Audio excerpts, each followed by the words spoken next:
Bonjour Maya. Bonjour Alex, ça va bien? Ben oui, merci beaucoup d'intervenir dans le balado de la main verte. Puis c'est sûr que la main verte, c'est un projet qui est né autour du potager. Mais vu qu'on a tous une curiosité insatiable et une envie de découvrir des nouvelles cultures, aujourd'hui, tu as proposé de nous faire découvrir à la fois ton livre, mais aussi ton talent que sont les cultures fruitières. Et, Avec grand euh, plaisir. et bah, j'avais envie de te poser plus la question pour te présenter. Et comment tu es arrivé à l'aboutissement de ce livre? Mais je sais aussi que tu as des détours et d'autres passions autour de l'apiculture notamment. Alors peut-être tout simplement te présenter?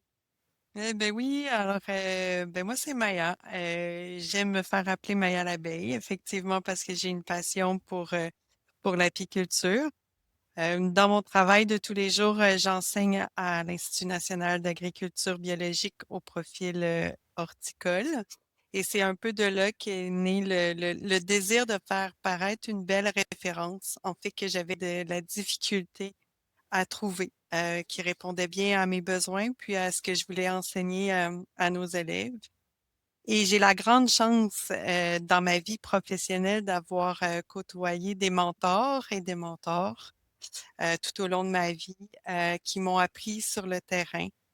Et parce que les écrits restent, ben, j'avais envie de déposer ça sur papier, tout simplement et de faire, une œuvre qui soit accessible, qui soit belle, qu'on aime offrir en cadeau, qu'on aime laisser traîner sur le salon. Donc, pour, heu, pour la réaliser, j'ai été accompagnée, par, Isabelle Deblois, qui est une grande, photographe documentariste, très humaniste aussi. Donc, l'agriculture passe avant tout par les gens, puis je voulais que ça transparaisse dans ce livre-là.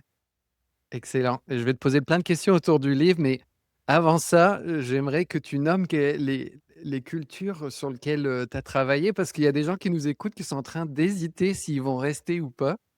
Et je suis aussi sûr, je le dis de manière transparente avec eux. Mais alors, de quoi on va parler aujourd'hui et Ben oui, celles qui on sont va citées dans ton parler livre? des cultures fruitières qui est possible de faire pousser dans son jardin ou dans une petite entreprise. Puis on veut diversifier, par exemple, les productions potagères. Donc, naturellement, on parle de fraises, que tout le monde aime, mais qui est quand même assez compliqué d'un point de vue physiologique. On parle de framboises, on parle de bleuets, et je pouvais pas passer sous silence, le bleuet nain. Je sais que tout le monde fera pas du bleuet nain dans sa cour, mais du beau bleuet en corail, mais on parle quand même du bleuet nain parce qu'au Québec, on est un des principaux producteurs de bleuet nain, en fait. On va aussi parler de la canneberge, mais on va aussi parler des cultures qui sont un peu plus émergentes, que tout le monde aime, comme le sureau, comme l'argousier, toutes sortes de choses. Et on en parle de façon à ce que vous puissiez bien comprendre comment la plante fonctionne pour bien réussir votre projet. Excellent. Bah, moi-même, j'ai hâte de cette conversation. Et j'ai Et oublié les arbres fruitiers. Ils sont pas à passer sous silence, là, comme la pomme, la poire, la prune aussi. le kiwi. Et le kiwi que tu aimes beaucoup, que tu veux faire pousser dans ton jardin, Alex. Bah, ça sonne tellement invraisemblable. À chaque fois que je l'entends, je m'en remets pas. Alors, je trouve ça toujours agréable. Et veux-tu peut-être nous parler de le titre de ton livre? Est-ce qu'il a une symbolique particulière? Pourquoi tu l'as nommé comme ça? Je vais l'afficher à l'écran, La fleur Oui, et le fruit. la fleur et le fruit, en fait, c'est que quand on parle de potager, très souvent, on va parler de culture dite annuelle. Donc, on va ressemer chaque année. Alors que la production fruitière vient souvent de cultures qu'on va dire pérennes, qui vont transcender le temps. Et chaque fruit, en fait, la différence entre un fruit et un légume, c'est que le légume provient d'une partie de la plante, les feuilles, les racines, la tige, alors que le fruit, botaniquement, va toujours, toujours, toujours venir de la fleur. Alors, d'où vient le titre? La fleur et le Ah, fruit, excellent. tout simplement. C'est un très beau, clin d'œil à la botanique en effet. Et je me demande, au travers quand on vient du milieu du potager, puis moi, ça fait quelques années, je pense comme la majorité, de nos auditeurs, on finit par un peu se forger des convictions autour de, bah, comment, réussir chaque culture, la bonne fertilisation, plus ou moins de soleil. Ça serait quoi les critères de compréhension autour des petits fruits ou des fruits pour les réussir? Être patient, la première OK. qualité, c'est C'est d'être déjà une patient. nouveauté pour nous, là. Voilà, ça prend du temps.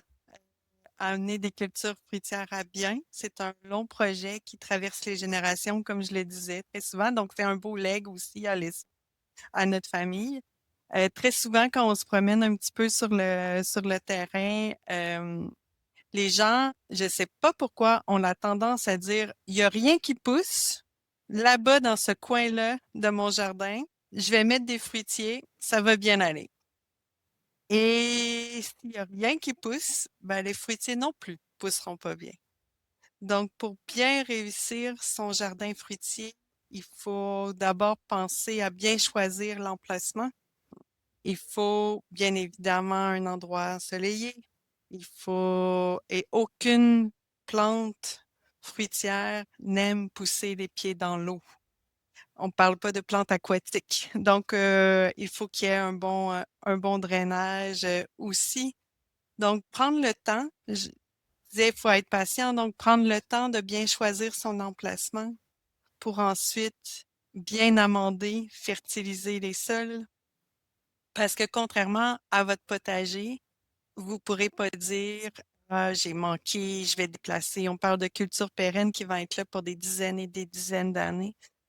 Donc, prenez le temps de bien penser votre projet, de réfléchir l'endroit où vous le mettez, de nourrir vos sols parce que c'est la seule et unique fois que vous allez pouvoir le faire. Et Et voilà. Donc, me à la base, les premiers éléments pour bien réussir votre projet. c'est déjà, instructif et je me sens déjà coupable parce que moi, je suis vraiment à mes tout débuts. J'ai comme juste 4 5 boutures de framboisiers pour l'instant. Puis oui, j'ai fait le travail nécessaire de première année où j'ai mis un peu de d'amendement, mais un peu comme mon houblon, dans ma tête, c'est comme: «Ah, si les 2 premières années fonctionnent, je l'oublie et il va m'apporter abondance d'année en année», outre la taille, allez. Mais quand tu parles d'amendement, est-ce que, un peu comme on a dans notre calculateur de fertilisation dans l'application, est-ce qu'on a une connaissance quasiment en quantité d'azote ou en quantité qu'il faut mettre chaque année? Ou on peut aussi arriver à un stade où on laisse aller et il va se nourrir de la profondeur de ses racines? Je Ben, sais c'est pas ce de quoi qu'on je veut, parle. en fait. C'est ce qu'on Ouais. souhaite développer. Fait qu'il y a beaucoup d'éléments, en fait, dans la question que tu amènes. Mmh mh. Bien choisir votre emplacement, bien amender vos sols. Et ultimement, pour bien amender vos sols, ben, ça prend nécessairement une analyse de sol. Puis, qu'est-ce qui est bien avec l'application de la main verte, c'est que vous avez cette disponibilité-là d'interpréter agronomiquement qu'est-ce que l'analyse de sol. Parce qu'on a beau en faire une, encore faut-il la comprendre. Et donc, c'est là que la main verte vient vraiment aider pour le projet. Donc, vous amendez ensuite vos sols, mais ensuite, on veut rendre un peu la racine, on veut qu'elle aille creuser profondément le sol pour ultimement arriver à répondre à ses besoins, puis aller chercher les éléments qu'elle a besoin avec un minimum d'intervention. Mais dans tous les cas, quand vous faites de la récolte, vous allez chercher de quoi la plante s'est nourrie. Alors, il faut savoir le redonner au sol. Donc, ça va nécessiter quand même de l'entretien. Donc, oui, tu parlais de la taille. Puis c'est qu'est-ce qui est beau? Moi, c'est qu'est-ce que je trouve beau avec la culture fruitière comparativement à la culture maraîchère où il y a un très gros rush au printemps jusqu'à l'automne. Il faut tout faire avant que la neige arrive. Ben, la culture fruitière, elle a ça de beau, c'est qu'il y a du travail à faire, oui, mais ce travail-là est bien pondéré dans l'année. Donc, c'est pour ça que chaque saison va avoir un peu aussi sa fonction. Puis, vous allez quand même trouver quelques mois pour partir en vacances puis avoir Mmh. profité. Alors, tu parlais de la taille, il va y avoir bien sûr la taille au printemps, mais ensuite, il faut savoir fertiliser les plants en début de saison. Il faut savoir aussi, hein, la fleur, c'est un moyen de se en fait, le fruit qui vient de la fleur est un moyen de se reproduire. Donc il faut que équilibrer la plante entre les ratios de feuilles et les ratios de fleurs pour avoir un bon rendement de fruits. S'il y a trop de fruits, par exemple, à porter, ben, la plante, ça Mmh. va lui demander un effort énergétique colossal, puis elle va en laisser tomber au final. Et ça, c'est tout l'art qui va venir à chaque année quand vous allez travailler dans votre jardin, bien, vous allez développer votre œil, vous allez mieux gérer ce ratio de feuilles et de fleurs-là qui va ultimement donner vos fruits. Il faut bien préparer le plant à l'hiver. Donc, le plant, il va aussi passer l'hiver, puis il a besoin d'être solide, hein, pour passer à travers nos hivers. Donc, on peut l'aider un petit peu à bien faire sa dormance aussi. Alors oui, c'est pas une culture qu'on peut oublier dans un coin de jardin, culture fruitière. Elles vont nécessiter un minimum d'amour et d'entretien tout au long de l'année. Puis, je pense que c'est ce que vous allez aussi arriver à faire en faisant la lecture du livre, qui a été aussi dirigé saison par saison. On veut que vous retrouviez là-dedans, plus que des informations théoriques, on veut que vous retrouviez un calendrier de production, les principales tâches à faire. Donc, pour vous faciliter la vie, puis que vous soyez encouragés, hein. C'est un long investissement, la culture fruitière. Souvent, les fruits vont arriver 3, 4 ans plus tard après l'implantation, puis ça va commencer un petit peu. Donc, quand on n'en a pas, c'est vite décourageant. Alors, il faut maximiser nos chances de réussite.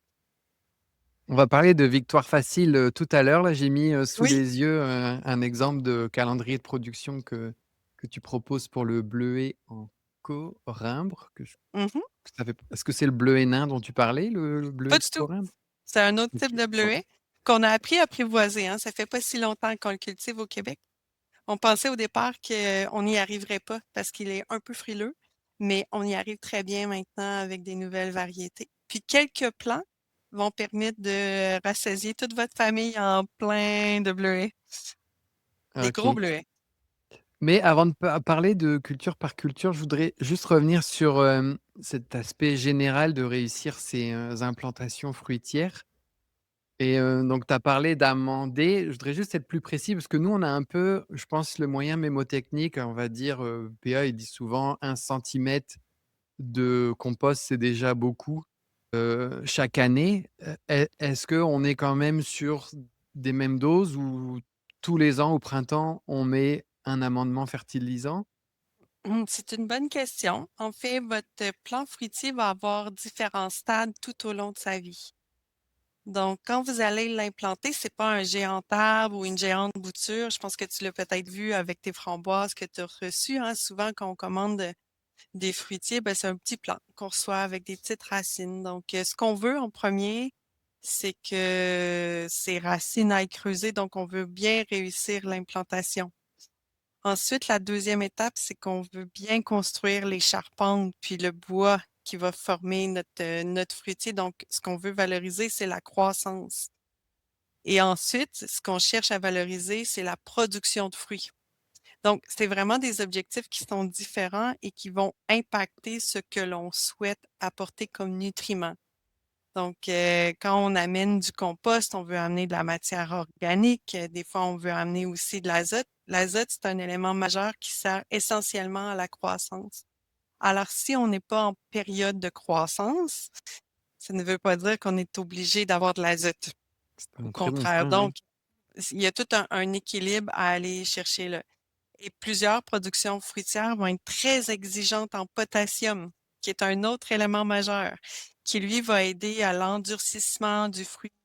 Et si vous avez fait une grosse, grosse récolte une année, ben, il est à parier que vous avez récolté, en fait, vous avez enlevé beaucoup de potassium dans votre système. Donc, ça va être nécessaire d'en remettre. Si vous voulez que la racine se développe et aille creuser, ben, à ce moment-là, on va parler un petit peu plus de phosphore. Alors, c'est pour ça qu'à l'implantation, on va s'assurer d'avoir des niveaux suffisants de phosphore, des niveaux suffisants de potassium, parce que c'est difficile d'aller les retourner au niveau de notre sol. Et les premières années, je suis prête à parier que vous allez mettre quand même votre petit centimètre de compost un peu à toutes les années pour encourager le plant dans sa croissance.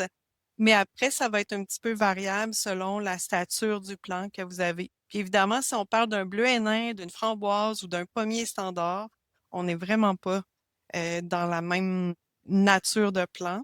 Donc, les besoins vont être très, très variables. C'est pour ça qu'il faut bien comprendre ce dont votre plant a besoin, puis qu'est-ce que vous voulez Mmh. faire avec votre plant d'une année à l'autre. Est-ce que tu classes tes différents fruitiers dans ton livre par, besoin, au sens large avec ses besoins spécifiques? Un peu comme nous, on sait maintenant, que le bord pour, les crucifères, c'est important. Est-ce que tu as classé peu exigeant, très exigeant comme on le fait, en culture potagère et dans le cadre des rotations? Ben, ils sont classés, mais en fruitier, le défi est qu'il n'y en ait pas de rotation. Oui. Donc, j'ai assez hâte que vous le voyez, hein, il va sortir le 8 mai. Le jour de Hem, la parution de la vidéo, en fait, exact, de exact. l'épisode, Donc, ouais. vous avez un premier grand chapitre là, qui est sur le volet en général. Puis, ce que je trouvais dans mes recherches, c'est que quand j'allais chercher les cultures fruitières, on en fait beaucoup, hein, des cultures fruitières au Québec. Ça, ça vient de notre histoire, ça vient de la religion, des frères qui conservaient des vergers. Puis chaque région au Québec a son porte-étendard fruitier. Donc, tu as le lac Saint-Jean avec les bleuets, tu as le centre du Québec avec la canneberge, l'île d'Orléans avec la fraise, puis on en fait quand même une grande fierté. Donc, pour bien répondre à ta question, Alexandre, non, c'est pas classé de cette manière-là, mais il y a un certain classement où, au départ, le premier chapitre, c'est vraiment ça, comment bien réussir son jardin autre que la plante a besoin d'eau et de soleil. On est ailleurs. Mmh. Donc, bien comprendre la physiologie des plants. Et je me suis amusée à partir de la racine, de la tige, des feuilles, pour bien comprendre physiologiquement qu'est-ce qui se passait, de la fleur, donc on y va un petit peu au niveau botanique de cette manière-là. Puis ensuite, on passe au niveau des cultures fruitières, regroupées par petits fruits, regroupées par les cultures arboricoles, puis ensuite les cultures qui sont plus émergentes, comme le mini kiwi que tu sembles affectionner ou le kiwi rustique. Donc, les informations sont quand même rassemblées. Vous avez l'ensemble de l'information qui est présente, mais ensuite, vous pouvez aller chercher sur qu'est-ce qui vous intéresse le plus. Excellent. Et toujours, pour rester sur, l'aspect global, i le pH, c'est quelque chose où on dit toujours nous, on le voit dans cette courbe narrative-là, c'est quand même: «Ah, j'ai du paillis de bois, acide là, et on se fait dire de pas le mettre au potager parce que ça va trop acidifier et donc on mets-le sur tes bleuets». Ça, est-ce que c'est un mythe ou une réalité et c'est quoi le statu quo, du pH, pour ces petits fruits? Ben, le pH du bleuet et de la canneberge, hein, qui sont 2 fruits qui appartiennent à la même famille, donc on parle des éricacées. Alors, c'est 2 familles acidophiles qui ont besoin, eux, de pH quand même acide pour bien pousser. On est dans un pH plus autour de 4 alors que pour les autres, cultures fruitières, on est quand même à un pH un petit peu plus acide que les cultures potagères. Et donc c'est une bonne stratégie effectivement de mettre un paillis de bois, surtout sur, les bleuets, par exemple. La canneberge, on n'est pas du tout dans la même régie de production. Donc pour, vos bleuets, par exemple, ça peut être pertinent de mettre un paillis, soit d'aiguilles de pin, soit, de brandis. Qui vont venir avec sa minéralisation. Le pays va se décomposer, on va dire qu'il va se minéraliser, il va se décomposer. Ça va aider à venir acidifier, dans le fond, votre sol. Donc, c'est une stratégie dans votre coffre d'outils que vous pouvez très bien utiliser. Mais je vous dirais d'emblée, si vous partez avec un pH qui est à 7,5 puis que vous souhaitez le descendre pour un pH qui est plus acide, ben là, ça va être très difficile d'arriver à vos fins. Donc, c'est pas une bonne stratégie au départ. Ce qu'on peut faire avec le bleuet qui pousse en milieu acide, c'est de créer une petite tranchée. Dans le fond, vous allez bourrer votre tranchée de mousse de tourbe qui est, elle, à pH acide. Donc, vous venez complètement changer le milieu. Puis là, votre bleuet en corail va bien s'établir. Donc, ça peut être des stratégies comme ça, par exemple. C'est vraiment intéressant parce que je suis pas sûr qu'on s'imagine que le pH, il est localisé quand on fait une analyse de sol et encore moins qu'on peut créer des zones plus ou moins acides, à quelques pieds carrés près. Donc ça voudrait dire que, par exemple, moi, j'ai mis mes framboisiers au milieu de mon potager là, que c'est je trouvais ça beau, sans trop réfléchir à tout ça pour être honnête. Mais potentiellement, je fais une erreur parce que d'un autre côté, j'ai un objectif à 6,8, on va dire, pour être dans, la norme des cultures, potagères. Mais est-ce que ça veut dire que je dois en effet, quasiment à coup sûr, me soucier de l'acidité de la zone qui va accueillir mes cultures fruitières? Ou je peux, vivre avec et puis on vit Tu peux vivre avec? avec, oui, Ouais. absolument. Tu peux vivre avec, mais tu viendras pas optimiser ta production au départ. Mmh. Jusqu'à une certaine limite. Puis la framboise, elle a de particulier qu'elle est envahissante, hein. Quand on regarde un terrain en friche, ben ça fait partie des premières cultures qui vont arriver. Donc, pour arriver à faire une belle production de framboise, en fait, le défi est de la contrôler. Elle veut tellement que pour avoir de la framboise, ben il faut quand même arriver à la contrôler et c'est pour ça que je ne la recommanderais pas dans le milieu de votre jardin. Donc, elle va devenir un OK. petit peu envahissante, elle va être un petit peu plus difficile à gérer, alors que votre jardin, pour vos légumes, vous voulez un pH qui est un petit peu plus bas, alors que pour la framboise, on souhaite un petit peu plus acide. Donc oui, c'est pas ce qu'on va dire qui est optimum. Donc, ça peut être bien, mais je te l'ai dit, la framboise n'est pas dans un pH comme le bleuet, hein. Le bleuet est vraiment Mmh. une famille de Moi, je sais cultures pas, ouais. très acidophiles. La framboise, on va être plus à un pH, qui va ressembler plus autour du 6 là, par exemple. Fait qu'on fait quoi? On tu dit qu'il fallait la mettre dans un milieu ensoleillé au même titre de qualité que nos cultures potagères, donc on la tasse dans un coin qui reste un bon coin? Ouais, beh, exactement et surtout, vous vous assurez que souvent, là, je vous invite à quand vous vous promenez dans votre environnement ou sur les rangs à la campagne, vous allez souvent voir des framboises sur le bord du chemin. Puis cette framboise-là est sur le bord des fossés. Remarquez souvent, puis si elle est sur le bord des fossés, c'est qu'il y a un excellent drainage sur le bord des fossés.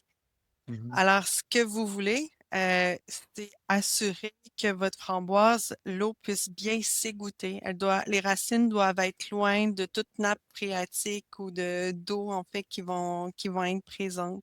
Alors, vous trouvez un endroit qui est bien ensoleillé, que vous allez pouvoir entretenir quand même facilement, et avec lequel il y a un drainage excellent. Et vous maîtrisez à ce moment-là déjà bien les paramètres pour avoir, de la belle framboise. Et cela dit, il y a de la framboise d'automne, il y a la framboise d'été, la framboise donc on va dire remontante, non remontante. Alors il faut encore savoir qu'est-ce qu'on achète et quelle est notre disponibilité pour travailler les plants. Donc par exemple, je te laisse aller Alex, je m'emballe. Non, pas du tout, non, c'est vraiment génial. Disponibilité au sens, son emploi du temps? Exact, c'est OK. super important.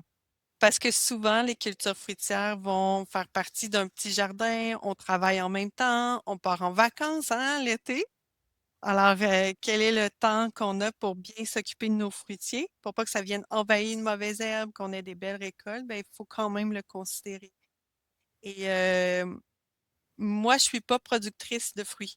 Je suis productrice d'abeilles. Donc, j'aime bien avoir des fruitiers chez nous. J'en ai plein, mais c'est pas ma première occupation. Donc, il faut avoir des stratégies pour que ça fonctionne bien.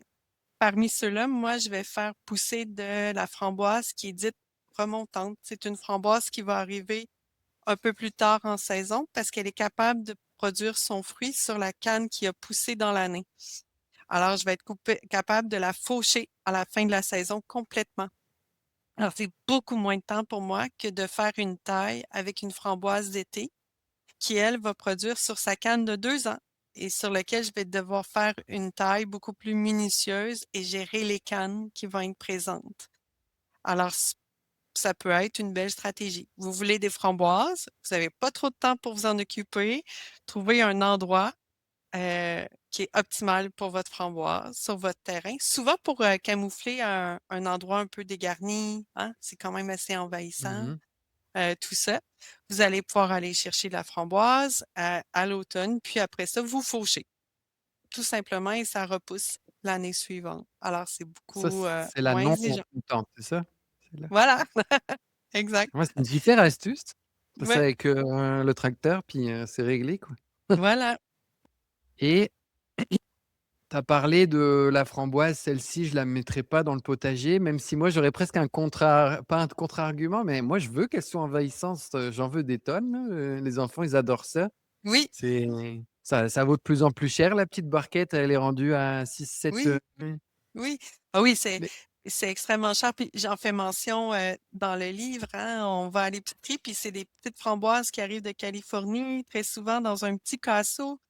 Puis tu même pas le temps de faire ton épicerie que les enfants l'ont déjà mangé au complet, le casseau. ouais, voilà. Donc on ouais, donc on en veut beaucoup, mais on veut pouvoir, circuler au travers de nos plants pour aller récolter tout. Alors, si on n'est pas capable de bien gérer ou la framboise, on se retrouve juste avec un gros bosquet plein d'épines où c'est plus difficile d'aller faire la récolte. Donc, comme ça pique, c'est plus difficile, on y va peut-être un peu moins, on a des pertes, des framboises qui tombent au sol, ça amène différents insectes, de la pourriture, donc c'est moins bon pour nos plants.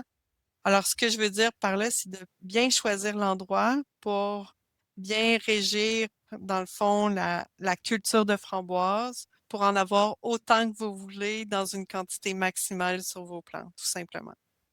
Alors, nous, on aime bien, calculer le nombre de plants idéal. Est-ce que tu aurais un nombre de plants, c'est pour en manger Euh, jusqu'à ras-bord, là?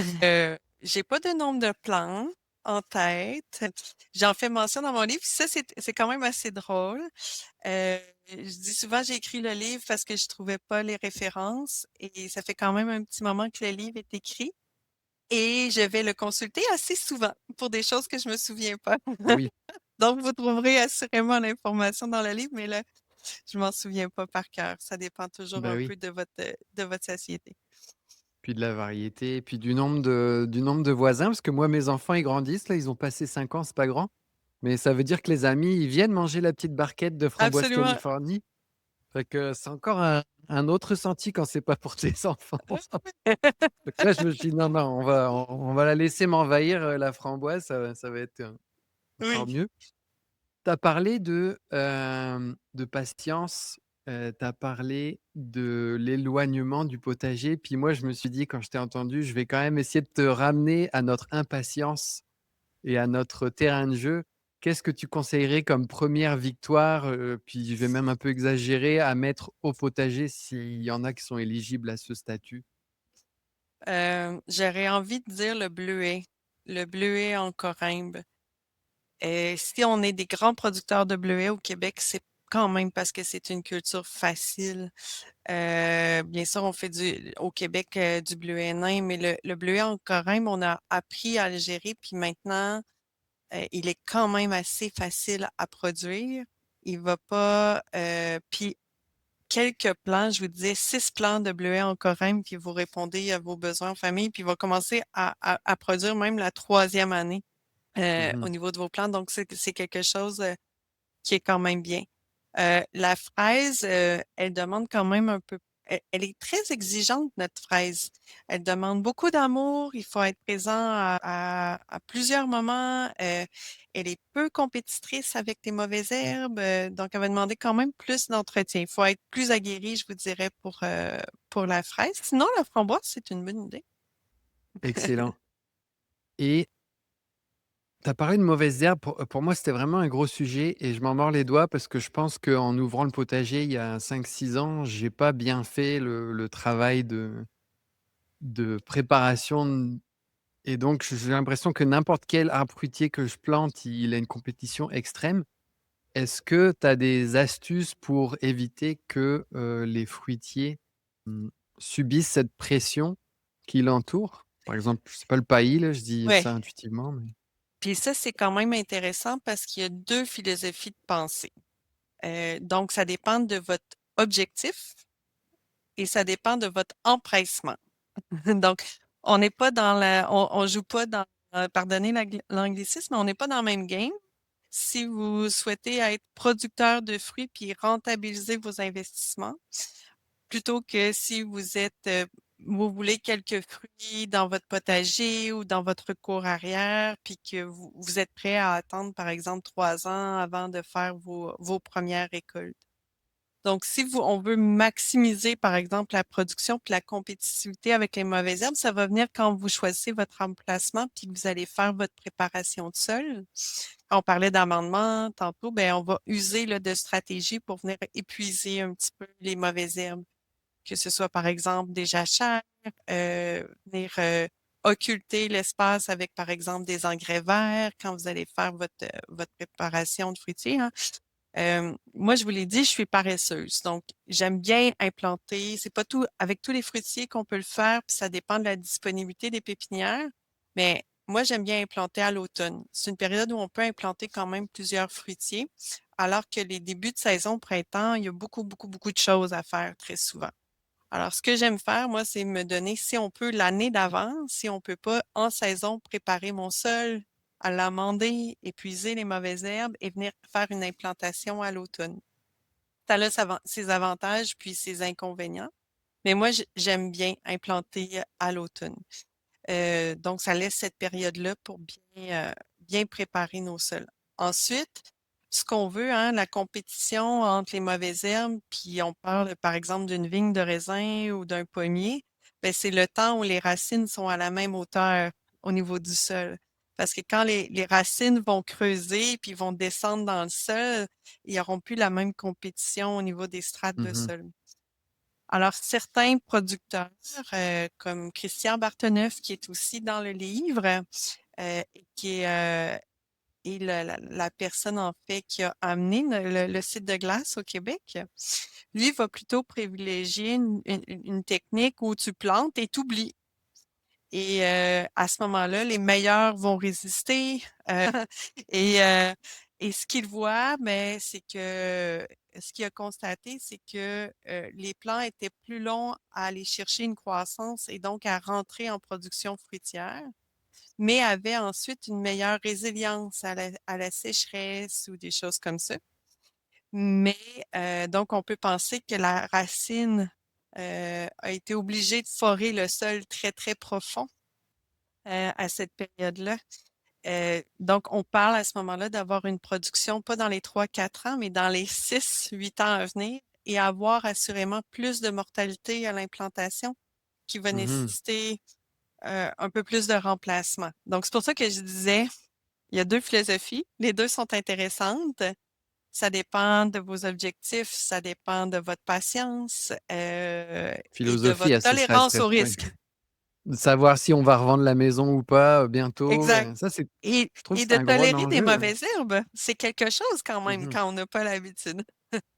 Mais dans le doute et si on n'a pas fait un grand travail de préparation, puis, je parle pour un ami, bien sûr, pas moi, hein. Si je mets, une grosse dose de paillis, de BRF, est-ce que ça se Ouais. fait ça pour, En fait, il y a plusieurs stratégies.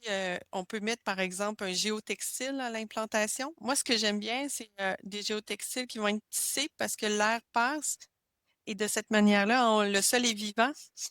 À ce moment-là, ben, le sol arrive à respirer, contrairement, par exemple, à un plastique qui va être beaucoup plus hermétique. Si vous n'êtes pas irrigué, l'eau va passer quand même un petit peu au travers de votre géotextile. Donc, on peut aller là. Puis, si on prend, par exemple, une culture de sureau que vous implantez, hein, qui se bouture quand même bien. euh, Rachel, une ancienne étudiante à nous, a parti un verger de sureau. Elle le dit bien là, qu'on peut partir avec des boutures, mais c'est pas du tout compétitif. Le temps que ça fasse ses racines, que ça se développe, la mauvaise herbe a le temps de venir compétitionner avec notre plant. Alors, vaut mieux mettre un géotextile, puis à force que le plant grossit, bien, on peut trouer notre géotextile à ce moment-là pour laisser de la place à nos cultures. Ensuite de ça, on peut mettre aussi un bon paillis. Ça peut être de la paille, ça peut être du bois raméal fragmenté qui va venir de votre émondeur du coin, hein. Moi, je dis toujours, il faut, surtout quand c'est un potager, il faut essayer de faire avec les ressources qu'on a à proximité parce qu'on peut engloutir beaucoup, beaucoup, beaucoup de sous aussi et beaucoup, beaucoup, beaucoup de temps. Donc, il faut essayer de faire avec ce qu'on a comme ressources.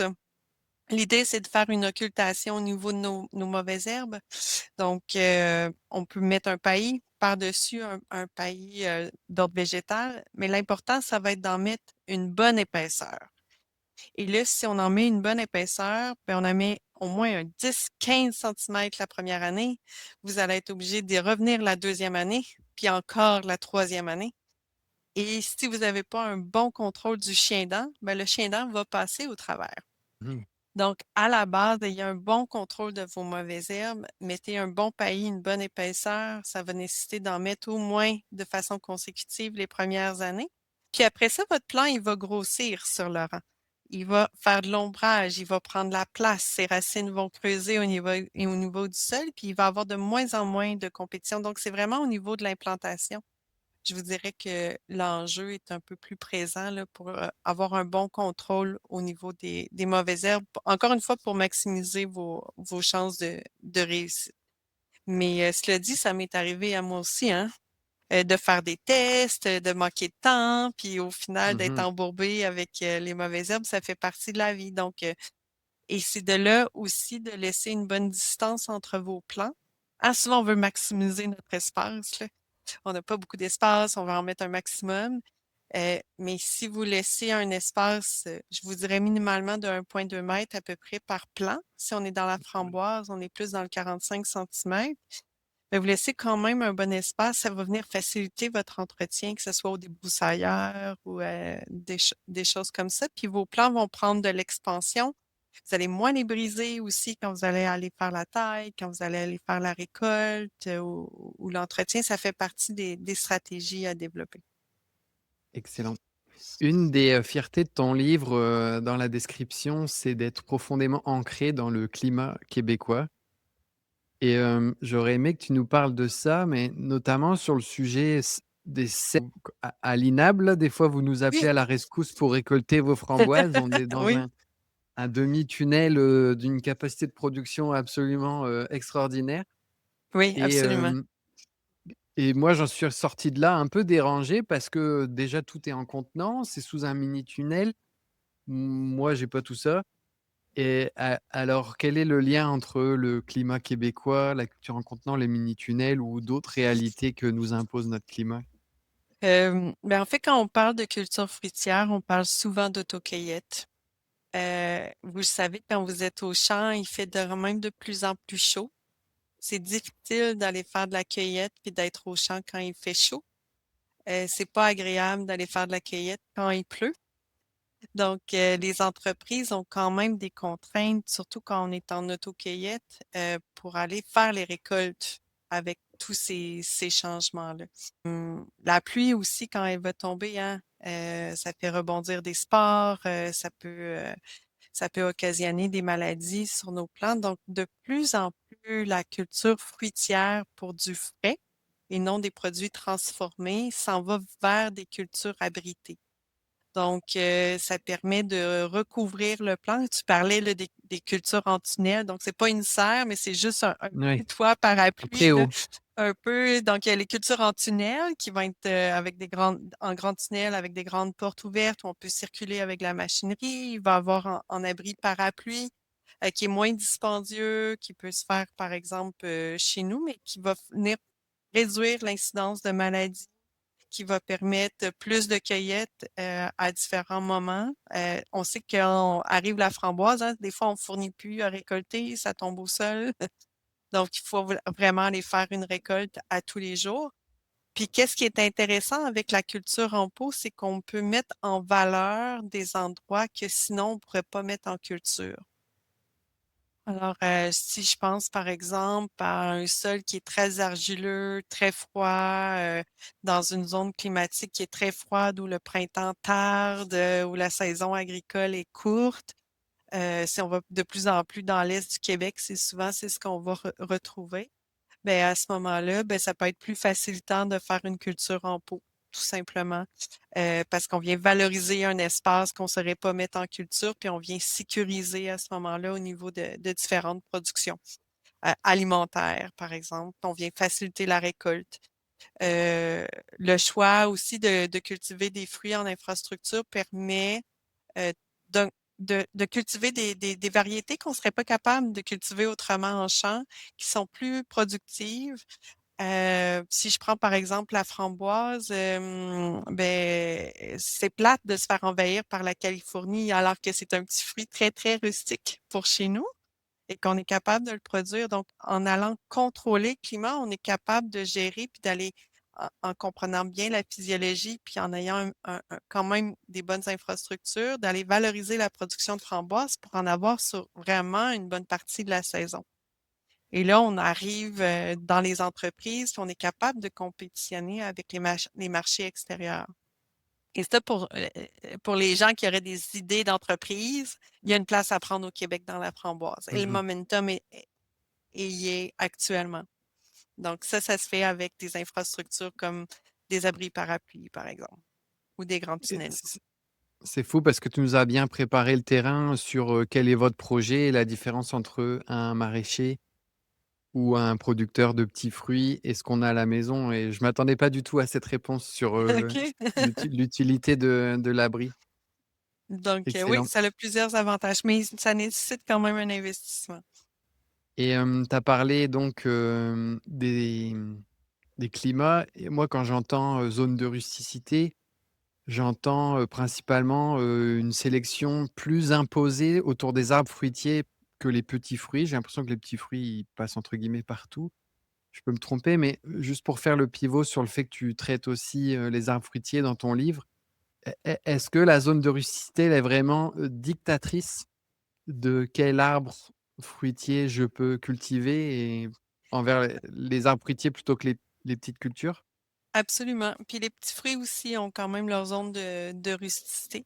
En fait, je vais répondre à ta question, Alexandre, mais qu'est-ce qui est intéressant pour aller chercher un maximum de fruits, c'est justement de jouer avec ça. En fait, on a une zone de rusticité. Le Canada est divisé en zones de rusticité avec avec des numéros. Au Québec, on va parler, par exemple, et je prends le nord du Québec, là, on est plus dans les zones 1 jusqu'à 6. Et plus le nombre augmente, plus il va faire chaud, en fait. Et ça, c'est une zone qui est balisée selon les conditions climatiques. Donc, les zones de rusticité des États-Unis ont pas la même valeur que les zones de rusticité au Canada et sont pas calculées de la même manière. Alors, si votre plan est, par exemple, zoné 4, ben, il vit bien dans les zones, dans la zone qui est zonée 4, 4A ou 4B. Mais s'il va dans une zone qui est plus froide, ben, il n'a pas la tolérance pour passer au travers des zones qui sont plus froides. Alors que si vous avez un plan qui est zoné 2, lui, il est capable de résister à gain de fraîcheur, il n'y Il aura pas de étoffe. problème à aller à une zone qui est un petit peu plus chaude. On voit quand même une tendance où, je regardais, il y a des mises à jour dans les zones de rusticité et il y a certaines régions au Québec qui sont en train de changer de zone de rusticité avec les zones, avec les changements climatiques ou, avec des microclimats. Donc c'est super important d'avoir une zone de rusticité qui va bien répondre à votre plan. Si vous ne la respectez pas, ça ne veut pas dire que votre plan va mourir durant l'hiver, mais il y aura assurément plus de difficultés à produire des fruits. Donc, vous allez avoir un plan qui va être là, qui ne produira pas de fruits, puis vous allez vous poser la question pourquoi, puis vous allez travailler fort dessus, puis c'est probablement les bourgeons qui vont geler durant l'hiver. Alors, c'est une culture pérenne qui va produire ses productions fruitières pour l'année suivante. Alors, la production de fruits se joue l'automne très souvent pour la saison qui s'en vient. Je ne sais pas si c'est clair. Donc, à l'automne, vous préparez votre prochaine saison au niveau de la formation des bourgeons. Comment vous pouvez valoriser, dans le fond, sans jouer sur la zone rusticée, c'est que vous allez avoir des plants qui vont être hâtifs, qui vont être semi-hâtifs, qui vont être tardifs. Donc, vous pouvez planter différentes variétés qui ont différents types d'activités où le moment de récolte va arriver un peu plus tard. Donc, vous n'aurez pas toutes les framboises ou toutes les pommes en premier. Donc, vous allez avoir une diversité à ce moment-là au niveau de vos récoltes. Et donc, merci. Disons que c'est un peu le bon moment pour tester une demi-zone de rusticité au-dessus, si on part du principe qu'on a un réchauffement et que les zones sont pas mises à jour d'une manière assez fréquente, je joue la carte de l'explorateur, mais OK. ça serait un peu ça le geste. Mmh, Je serais pas prête à dire ça comme ça. OK. Je serais en fait, de pe ce que je dirais, c'est peut-être, regardez, ça se fait quand même aux 10 ans là, la mise à jour des zones de rusticité Mmh mh. environ. Si vous êtes dans une zone 4 B, par exemple, ben, regardez, elle pourrait changer à 4A à un moment donné, puis vous auriez peut-être un peu plus de choix que vous aviez, jadis. Donc, de pas rester dans la zone que vous êtes, allez voir un peu les mises à jour, ou les choses comme ça. Puis, il y a des zones qui se prêtent très bien, hein, aux cultures fruitières au Québec. C'est pas pour rien que le lac Saint-Jean est un bon producteur de fruits, que l'île d'Orléans, ils ont des microclimats à Mmh. cause de la masse d'eau, là, qui est présente. Donc ça peut jouer aussi. C'est une histoire assez personnelle parce que je vivais en zone 8 avant, à Vancouver. Ouais, hein? Alors je C'est suis pas la tombé à même quatre chose. a C'est pas la même Alors chose. je suis sans cesse en train d'essayer de remonter artificiellement ma zone. Mais, tu m'as vu venir sur le sujet de la rusticité et le moment, tant attendu pour moi, c'est de parler du kiwi rustique Mmh mh. et donc peut-être parle-nous de cette culture qui, pour moi, c'est comme un accomplissement de réussir à faire pousser du kiwi au Québec. Je sais que c'est pas le même kiwi, qu'on achète, de Californie ou d'Amérique du Sud. Mais, qu'est-ce que cette culture? Je dirais même jusque comment on la mange pour ceux qui, connaissent pas Ah ce oui, hein? fruit? Ben, c'est vraiment une chouette culture. On est en train de qu'on est en train d'apprendre à cultiver, au Québec. Je vous dirais qu'elle elle présente quand même son défi. Elle est quand même zonée, on le dit kiwi rustique, elle est zonée 3B, 4B. Donc, il y a possibilité quand même de commencer à en faire autour du centre du Québec en allant, vers, Montréal. C'est un tout petit fruit, en fait, qui est une petite baie, qui a presque pas de peau, qui peut être, il y en a des verts, il y en a qui vont être un peu plus dorés, puis qu'on peut manger comme ça, comme collation. C'est un peu comme un gros raisin, qu'on va Mmh. manger. C'est, sucré, c'est vraiment bon. Mais le plant, c'est vraiment comme une vigne. Alors, pour arriver à faire de la production, de kiwi, il faut bien contrôler la quantité de fleurs, la quantité de feuilles par rapport à ce que le plant va être capable de porter. Il faut faire attention parce que souvent, dans les pépinières, il va y avoir des kiwis qui sont plus de type ornemental, hein, parce qu'on a des kiwis qui vont faire des feuilles qui vont être vertes, panachées de rose. Donc, ils sont très, très belles d'un point de vue visuel, mais souvent, ces kiwis-là, dans l'ensemble là, des jardineries, ben, elles sont pas rustiques, dans le fond, pour amener une belle production. Donc, ils vont faire un beau feuillage, mais ils seront pas capables de faire des fruits. Et ben, ça vous prend plus qu'un plant de kiwi pour arriver à produire du kiwi. Parce que le kiwi, vous allez avoir des plants qui vont avoir des fleurs mâles, puis vous allez avoir des plants qui vont avoir des fleurs femelles. Alors, ça vous prend absolument 2 kiwis et ça peut prendre à peu près là, des fois jusqu'à 7 ans avant de rentrer en production. Et les Ah ouais. producteurs qui sont assez innovants commencent à l'essayer, à le mettre un petit peu en production avec plus ou moins de succès. Donc, c'est pour ça que je dis on est en train de se faire les dents un peu sur, de façon commerciale dans une production de bleuets, de mini kiwi, pardon. Mais dans un jardin, ça pourrait être, très décoratif, par exemple, sur une pergola pour autant que vous en mettiez. Hem, les racines vont être quand même fragiles aussi au niveau du froid. Donc, ça va être important d'amener une certaine protection, par exemple au niveau du sol, surtout les premières années, le temps que le plant se développe. Il va quand même demander une bonne taille aussi. Et ben, d'être patiente pour arriver à avoir, les petits fruits. Mais je t'avoue, Alexandre, que cette culture-là, c'est une des seules que j'ai pas encore essayé chez nous, mais que Mmh. j'ai vu aller. Et il y a une nouvelle variété de mini kiwi, qui semblerait pertinente pour le pot. Donc, dans les petits espaces, ça pourrait être quand même quelque chose d'intéressant. Puis l'avantage, encore une fois, avec le pot, c'est qu'on peut le déplacer.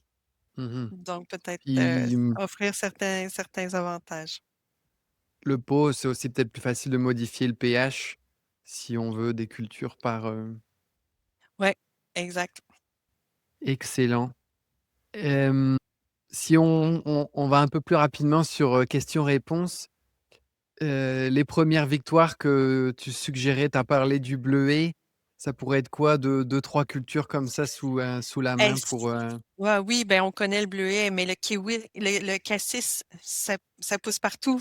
Faut juste apprendre à l'apprécier, mais dans les desserts, c'est quand même bon, dans les sauces, avec les viandes. Le sureau, aussi, ça pousse, tout seul. Les fleurs sont magnifiques. Vous pouvez les mettre en tisane. Ça mmh colore super bien les smoothies. Il y a aussi, quelque chose qui est quand même intéressant, qu'on appelle le chum, qui est un mélange entre une prune puis, une cerise qui est plus rustique que la prune. Heu qui pourrait être intéressant. N'empêche que la prune, si vous goûtez une fois dans votre vie une prune qui vient d'être récoltée d'un arbre, puis les pruniers produisent beaucoup, beaucoup, c'est excellent, ça se compare jamais avec ce qu'on trouve en épicerie, c'est sucré à souhait. Un de mes fruits préférés à coup sûr et un seul arbre, en fait, va produire beaucoup, mais vous allez avoir besoin d'en mettre plus qu'un à cause de la pollinisation, donc 2 minimum. Excellent, c'est vraiment des bons conseils. Tu vois, on a fait un atelier dans notre village sur le thème de l'abondance et chacun devait raconter quel était, son vécu avec ce mot et chacun avait une définition, différente et il y en a un notamment qui a dit: «Bah, moi, c'est, quand mon prunier a commencé à donner. Pour la première fois de ma vie, j'ai vécu quelque chose, d'abondant et surtout avec ce ratio, d'efforts fournis et de récoltes offertes» Tout et à fait. il disait comme toi que c'était vraiment sublime, d'avoir un prunier adapté Ah oui, puis les à sa fleurs sont zone. magnifiques au printemps. Donc en plus, vous avez un Mmh. spectacle au printemps avec ces belles fleurs blanches très abondantes. Excellent. Puis dernier sujet avant de te laisser, mais tu as parlé tout à l'heure d'acheter, des framboisiers. On parle du les centres de jardin ont toujours des belles offres, mais on dirait que moi, j'y vois un peu une opportunité de, multiplier naturellement, principalement au sein des membres de la main verte qui ont tel et tel, framboisier qui fonctionne bien chez eux. Est-ce que, toutes ces cultures-là se multiplient bien naturellement au point où on pourrait imaginer un réseau communautaire de gens qui se passent des boutures? Est-ce que la bouture, c'est un bon moyen de partir? Est-ce que ça se fait entre particuliers bien? Oui, ben J'explore, oui, ouais. ça peut être quelque chose d'intéressant à développer. Euh, je vous dirais peut-être pas pour le bleuet, mais pour la fraise, à partir des stolons, ça peut être qui va permettre en fait de propager. La framboise aussi peut se faire bien. Le sureau peut bien se faire. Euh, le bleuet nain, vous pourriez penser, par exemple, si vous allez dans le coin du lac Saint-Jean ou sur la Côte-Nord, prendre juste avec la permission, juste quelques couettes de bleuet nain, les mettre sous des Mmh. conifères chez vous. Vous pourriez en avoir, par exemple, un petit peu. Donc oui, ça se fait. Par contre, Hem, il y a quand même un peu plus de défis que dans l'échange de semences.